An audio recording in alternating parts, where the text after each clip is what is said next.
So thank you everybody for taking your time in your lunch break to get a little bit of a dose of research and decision science into your daily life.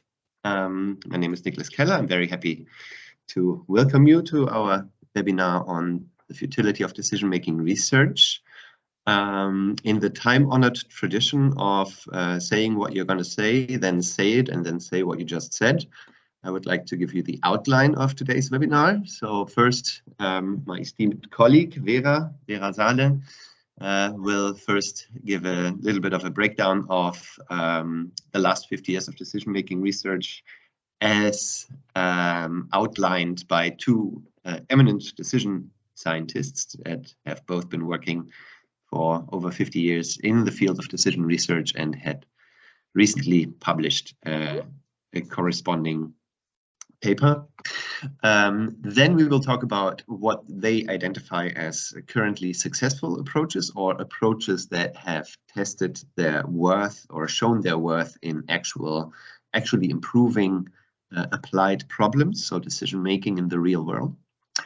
And then we will also take a little bit of a bird's eye view of these approaches that have been identified as successful, and how they relate to one another, because there is actually somewhat of a connection there, and we hope that this will allow you to both have an overview of what decision scientists themselves consider to be successful approaches to decisions and decision making after 50 years of reflection, but also to see have a little bit of a feeling for the connections between these different paradigms and between these different programs and approaches to decision making research. And without further ado, I would like to first maybe introduce myself. My name is Keller. I'm a co-founder and managing partner of Simply Rational, the Decision Institute. We are the first and currently only behavioral and data scientific consultancy spin-off of the Max Planck Institute for Human Development in Berlin. We are a spin-off of the ABC research group under Professor Gerd Hegerenzer. ABC stands for Adaptive Behavior and Cognition, something that we will also point to later on. But no further background information at this point. If you are interested, you're welcome to visit our website and have a look there. But now I would like to just pass the baton over to Vera, my very esteemed colleague, who is now going to guide you through the shambles that have been the last 50 years of decision-making research. Thank you very much, Vera. The floor is yours. Thank you very much, Niklas. Thank you very much for the introduction as well. And welcome, everybody. Thank you for joining us today. My name is Vera Saale. I come from the behavioral sciences, and I am currently a consultant and data scientist at Simply Rational.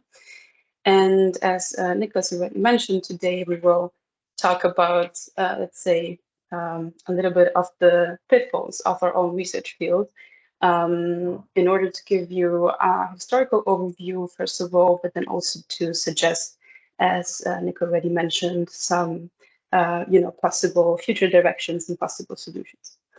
So the paper we want to talk about today is the futility of decision-making, published in 2021 by David Weiss and James Chanteau, as Niklas already mentioned, two really eminent researchers in the field of decision-making and judgment, who basically criticize and have a critical view over their own research that they did for the past 30 years, but also upon different theories which have been, in their opinion, unsuccessful, and especially theories which have not been able to be applied in real life, so outside of academia, for example. So we wanted to report, so to write here this quote, right, where both the authors say that they have each spent more than 50 years actually doing research, which in their opinion has had little impact.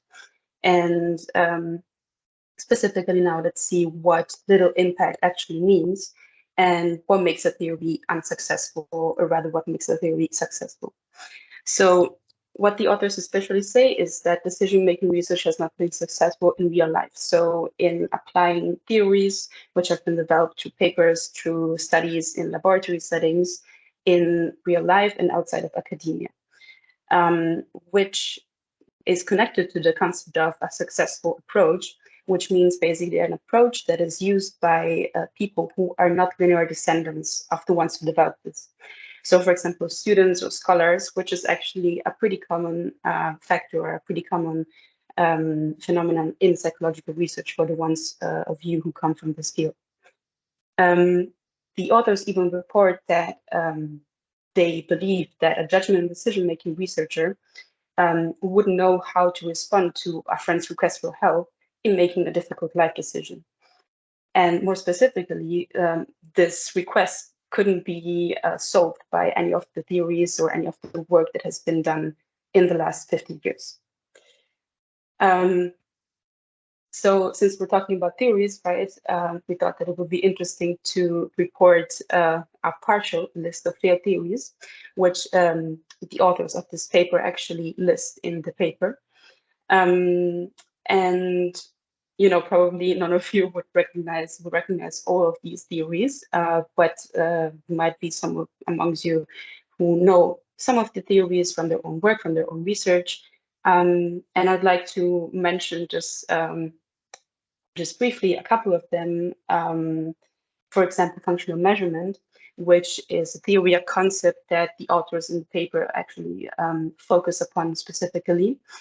Functional measurement, let's say, as the authors say themselves, was somewhat of a golden star of the theories that were developed in the 60s of the 20th century, because it was there was a lot of hope connected to this, because it was giving empirical validation for behavioral models. So it was really important for the development of operationalization, for example, in the field of psychological sciences. Nowadays, though, the authors did a research basically on this functional measurement theory as used today. It is not used by more than 5 or 10% of the actual researchers in the 21st century. The second theory I just wanted to briefly mention, also because it is connected to the field I come from, for example, the cognitive sciences, and it might also sound familiar to the ones of you who work with data science or machine learning, is Bayesian decision analysis. Because especially in the cognitive sciences, this is connected to the hypothesis of the Bayesian brain. So how neural information processing, for example, is processed in a world of uncertainty. And it has, let's say, a really attractive concept because it is related to Bayesian theorem. And it is actually really hard to demonstrate this the validity of this theory in a complex world such as the one that we are living in. So this theory might also not be effective for this field of research. Now, enough about theories a little bit, and more about the history, or rather, we wanted to try to understand what is the actual problem, who is to blame, trying to find the classical culprit, one could say. So looking at history again, I believe is always useful.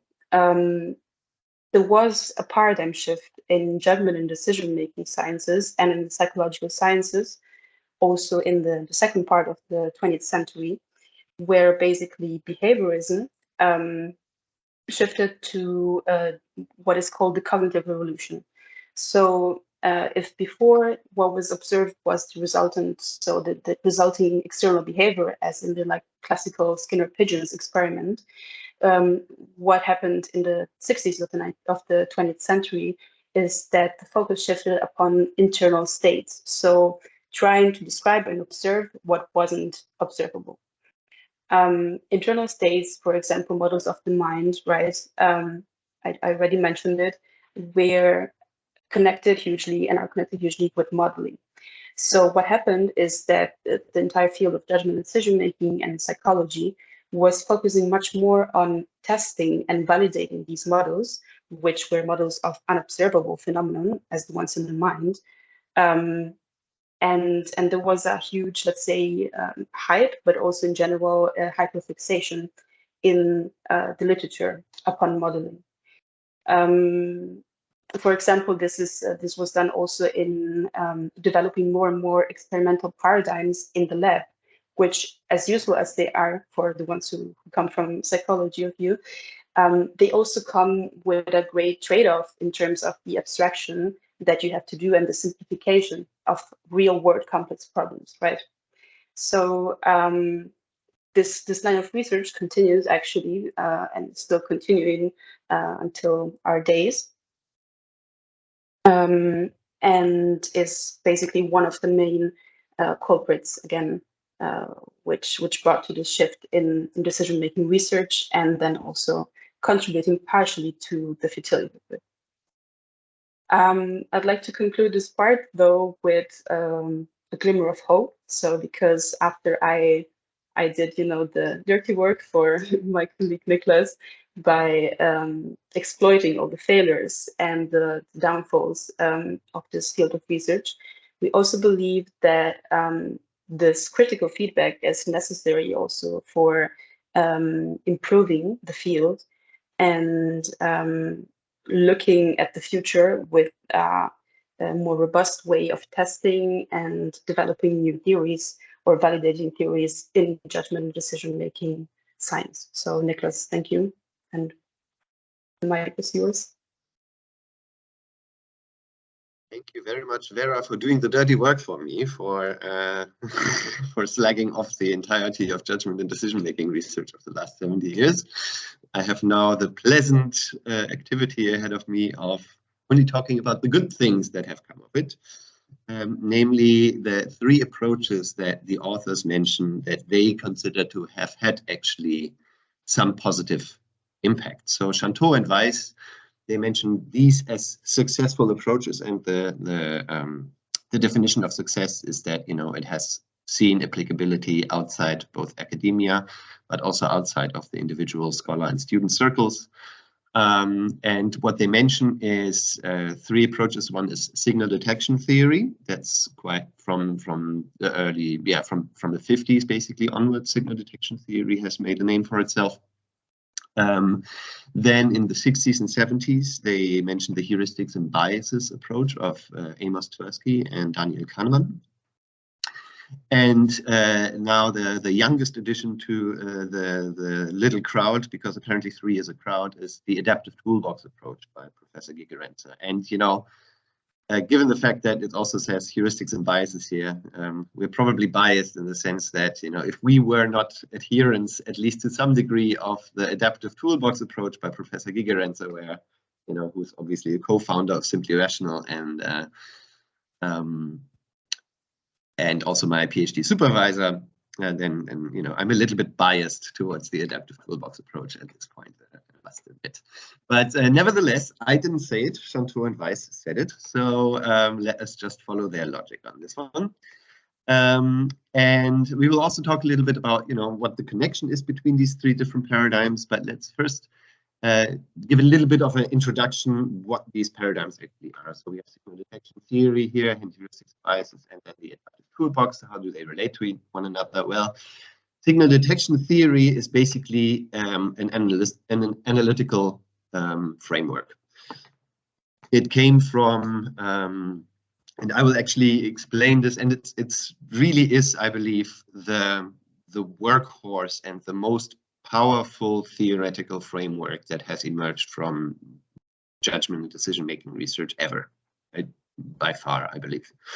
I will explain this using my PhD dissertation topic. I wrote my PhD dissertation on shooting decisions at checkpoints in Afghanistan.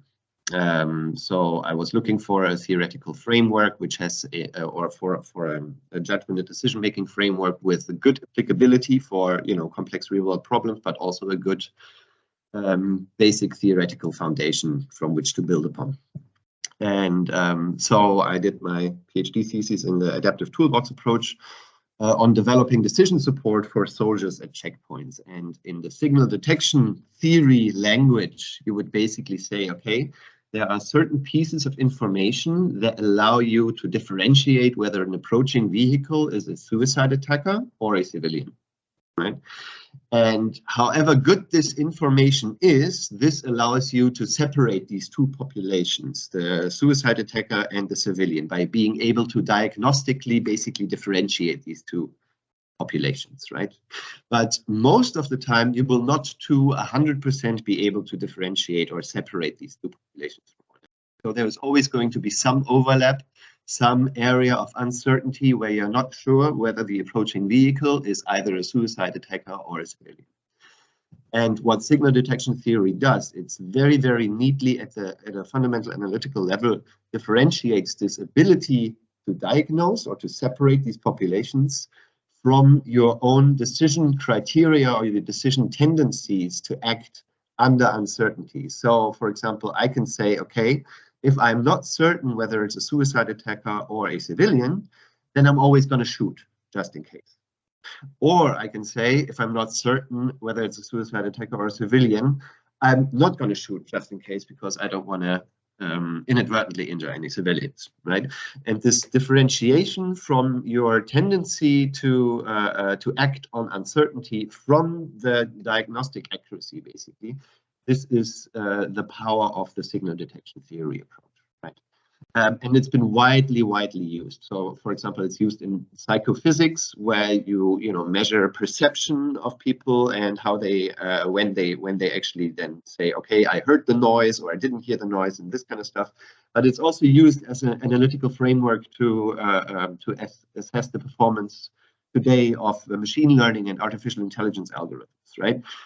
Where you differentiate between the hit and the false alarm rates. Receiver operating characteristic is a term that is used here, or ROC, the area under the receiver operating characteristic curve. It gets a little bit complicated because a lot of the lingo actually comes from the 50s and comes from also the military, because this approach was originally developed because people couldn't understand, despite a lot of evidence. It was found later in, for example, for radio operators and radar operators during the Second World War, why they didn't detect the attack on Pearl Harbor. And they had all of this information. If retrospectively you look at it, you say, well, but it was quite clear that there was an attack coming. But the radio and radar operators, they had such a conservative decision criterion, basically, for calling an attack, because it was so unusual. Nobody actually imagined that there would be attack, that Pearl Harbor would be hit. And this question basically led to the development of signal detection theory, which is why it has this weird name, signal detection theory, and which is why there's this kind of weird terminology in there as well, like receiver operating characteristic, because they really were talking about the radio operator or the radar operator that received the signal when that theoretical framework was first developed. Then we have the heuristics and biases and the adaptive toolbox approach. Now, the heuristics and biases approach emerged in the 70s, basically, as a little bit of a counterpoint to the ideas that were swimming around at the time, for example, coming from the expertise research, but also from economics. In economics, you were talking about the Homo economicus, the kind of rational, utility optimizing human. And in the expertise and also in the judgment and decision-making expertise literature, you were talking about kind of like humans as the intuitive statisticians and things like that. These were terms that were thrown around at the time. And Kahneman and Tversky came along, and with a series of very clever experiments, they were showing that humans are not rational, they're not intuitively Bayesian or intuitively statistical. They're not Bayesian at all. They have base rate neglect. They show anchoring effects. They overweigh small probabilities, underweigh large probabilities, and so on and so forth. Right. So that was a long series of experimental research, but was very successful, which also basically was tolled the bell for behavioral economics, the work on prospect theory, the prospect theory framework by Kahneman, and Tversky was basically the foundational basis of behavioral economics, and of course also by the criteria given by Shanto and Weiss. This is also a very successful approach. Are outside of the field of psychology. Everybody's heard about biases, and or not everybody, but probably everybody that's here in this call, and you know, the works by Kahneman, like Thinking Fast and Thinking Slow, probably adorn the bookshelves of many a C-level executive or of consultants all over the world. Decision-making consultants, and they basically, the fundamental approach here is that what humans do is they don't use statistical algorithms, but what they do instead is they use heuristics. And heuristics are basically simplifying forms of decision-making. So what Kahneman here is quoted as saying is that's the essence of the intuitive heuristic is when you're faced with a difficult question, we often answer an easier one, usually without noticing the substitution. So there is this strong element of complexity reduction and simplification when humans use heuristics, right? And what Dan Ariely, also an eminent behavioral economist or behavioral scientist, said, the reason for this is we make all of the same types of mistakes over and over. For example, Kahneman and Tversky also used visual heuristics as a comparator to the cognitive heuristics that we use, because if you show somebody how the visual heuristic works, it doesn't stop the visual heuristic from working. You can't just override the visual heuristic by knowing how it functions. And Kahneman and Tversky made the same point. They said, okay, we can't also override our cognitive decision-making heuristics because they're basically hardwired into our brain. And this, as a consequence, by applying these simplifying heuristics to complex problems, you basically end up with a suboptimal with a biased decision response, right? Because the bias is always a systematic deviation from the actual true value, or from the actual optimal decision, so to speak. And the bias is the product of the heuristics. The heuristic is the process, and the bias is what comes out when you apply the heuristic to a world which has an optimal outcome, right? And you can measure that. And because of this idea that, you know, humans are basically using heuristics because they suffer from information overload, they're constantly overwhelmed, they're a little cognitively lazy perhaps, and they are selective with the information processing. And because it's hardwired and we can't really do anything about it, so Kahneman himself was also very, very pessimistic that humans can kind of de-bias themselves. And he was a little bit more optimistic about organizations being able to de-bias the people that work there by setting up structures and processes that allow you to at least be more aware of or mitigate some of these biases. But the approach has been very successful. Probably a lot of you have heard about framing effects or anchoring effects, or also adorned with a Nobel Prize was Richard Thaler 2 years ago for his work together with Cass Sunstein on nudging. So nudging is the idea that because we are kind of like not Homo economicus, but something more akin to kind of Homo Simpson, with a very, very kind of like, you know, a little bit cognitively lazy, overwhelmed, uninformed, so on and so forth. We have to be like the good sheeple that we are. We have to be nudged in the right direction in order for ourselves to be able to follow the choices that we would ourselves actually like to follow. Yeah? So that, of course, is a rather paternalistic approach. I think they tried to somehow wiggle themselves out of that by calling things libertarian paternalism, but I think at the end of the day that kind of breaks down when you really look at it very closely. I mean, who's to say how difficult or not difficult you can make some choices and not others before you're just basically making choices for people? Just basically they say, no, it's not paternalistic because we don't actually fully remove any choices from the choice set. And, you know, if you follow that approach, then it's like libertarian paternalism.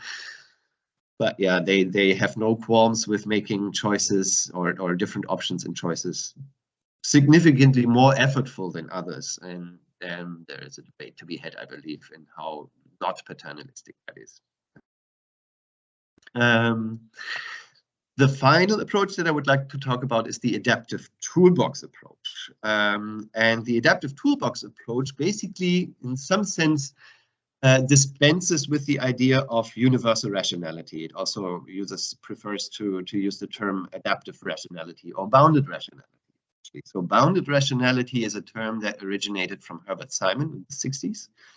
And Herbert Simon also kind of coined the idea that, you know, a decision process is always only as good as its adaptation to a particular decision environment, right? There is no universal kind of rational process that you can apply to any problem and you're going to get a good result, right?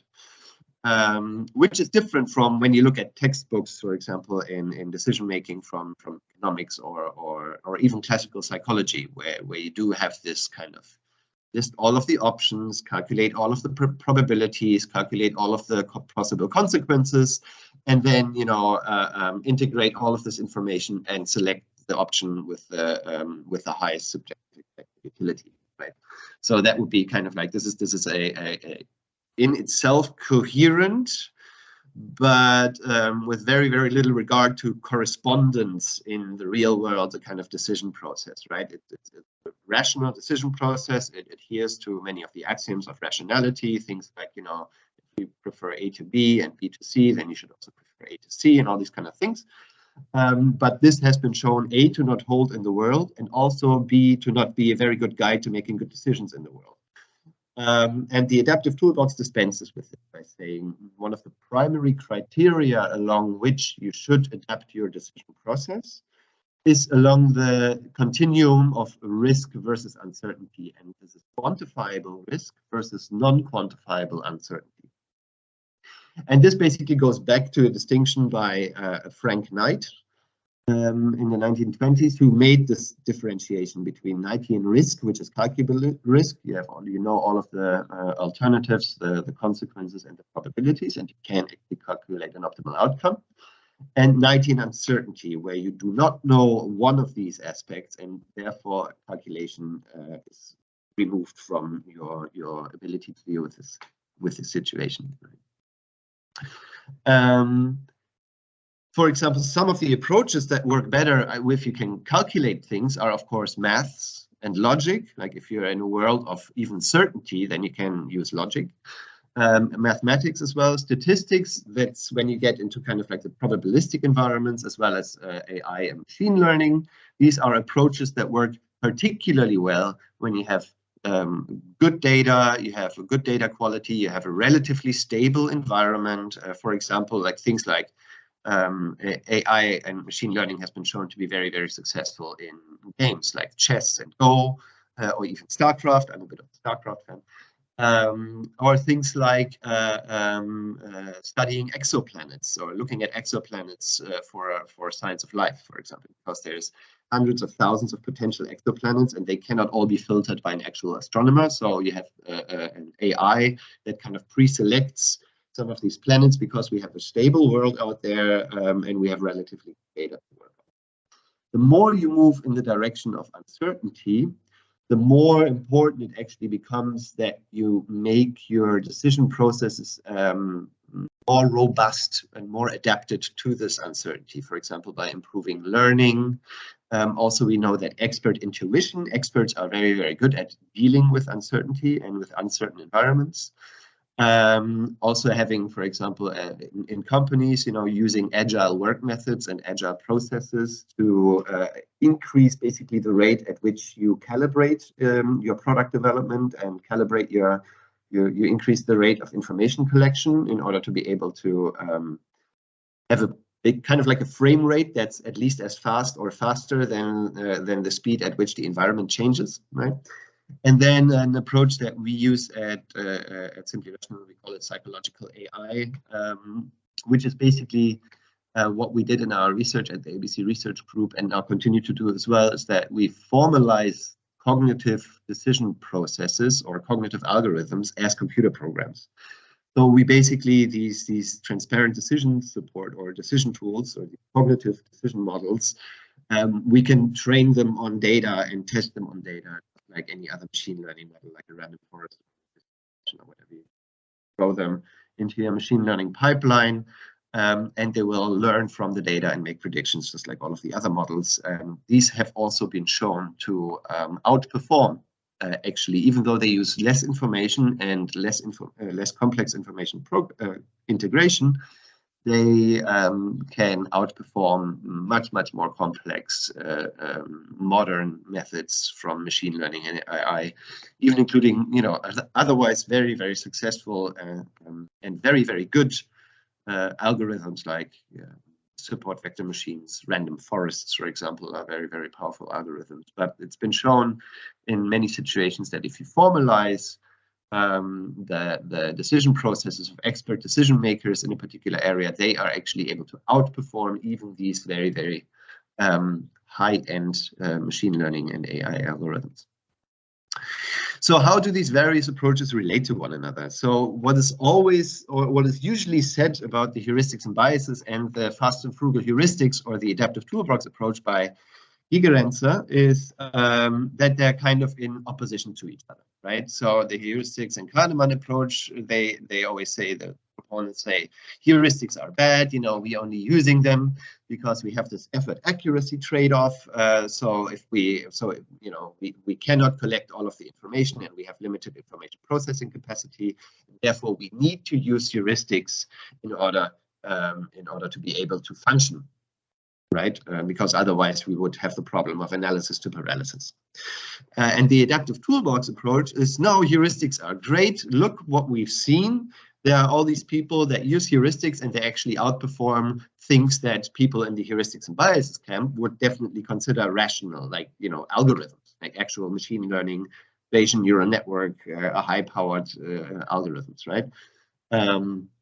So how does this actually relate to one another?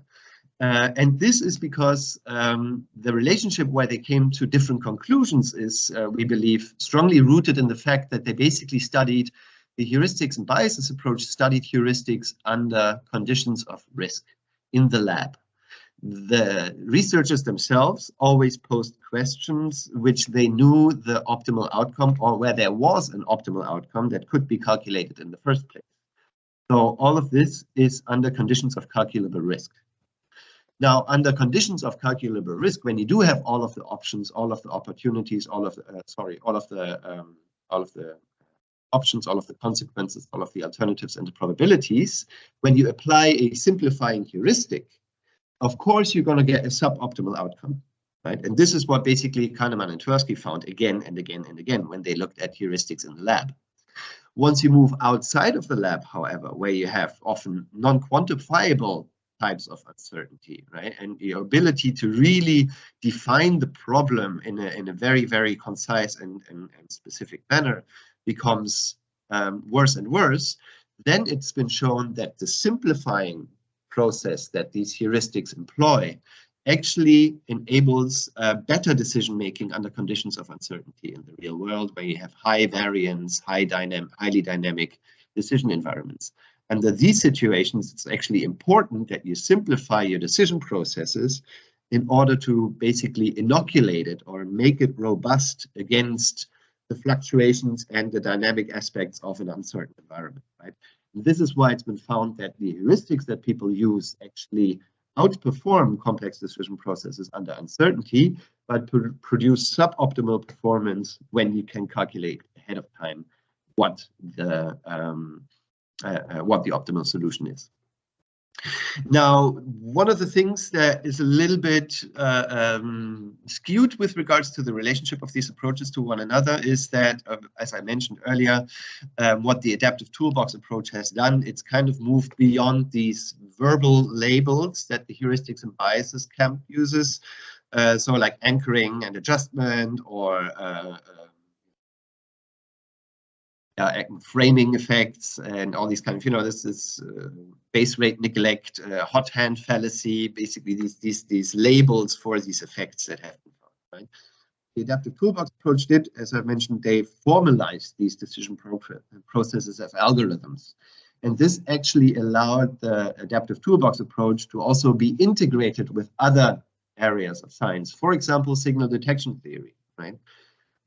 So for example, what you see here is a fast and frugal tree at the bottom of this chart. And so this fast and frugal tree uses 3 pieces of information and has 1 exit at each level, right? And it makes, you see here 4 different types of, or 4 different ways of structuring this algorithm, which you can formalize as a computer program. This is a visual representation, and you can then see, actually, it's been shown that you know, the order of the pieces of information that you look at impacts the diagnostic accuracy, but the exit structure of the algorithm impacts the decision criterion within signal detection theory, right? So we have actually a full integration of the heuristics that are studied in the adaptive toolbox with signal detection theory as an analytical framework, right?